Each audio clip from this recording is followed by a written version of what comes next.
we have to understand that point number one, diet is something that is totally individualized. It cannot be generalized.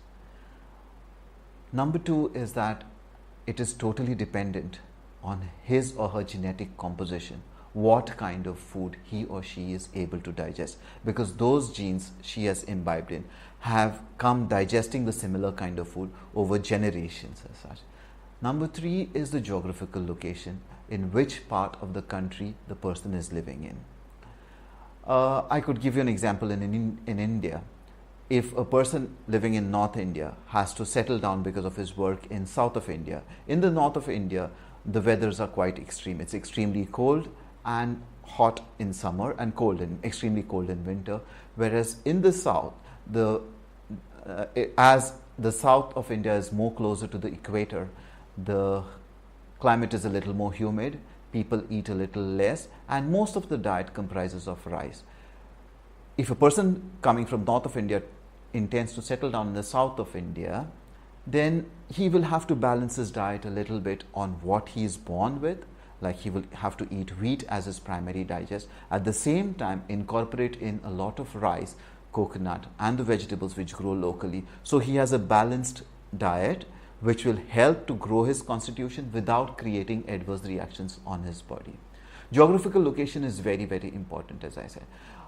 As a person who comes from a very cold zone will need a lot of meat to survive, we cannot expect him to go vegetarian, because that is the way he has been born and brought up with. Over the years and generations and centuries, his genes have been living there. Similarly, a person who's grown on vegetarian diet all the while, you cannot all of a sudden ask him to increase the quantum of proteins in his body and say you need protein, so eat a lot of meat, or proteins which would be in the form of dals or the other lentils and cereals. There has to be a judicious balance between all the four components of food, which would be vegetables, rice or carbohydrates, a little bit of protein, and a lot of fruit material along with that, or greens or raw material along with that. Once you set up a diet which is balanced between your genetic composition, at the same time geographical location, your digestive system works very nicely. It doesn't have to strain to digest food every time food goes inside. In today's world, we see the diet, everybody is accepting everybody's diet because availability of food is a little more today.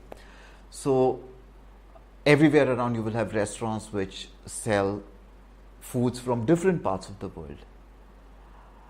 It is a shock to the body to try and digest a pizza today, a burger tomorrow, Indian food the third day, Japanese food the fourth day, Korean food the fifth day, Thai food the sixth day. The body really has to reset its computer and secrete secretions which will digest what goes inside.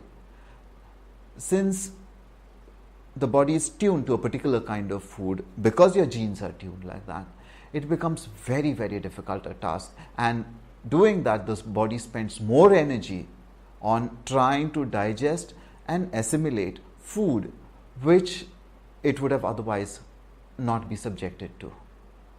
This is the origin of the disease.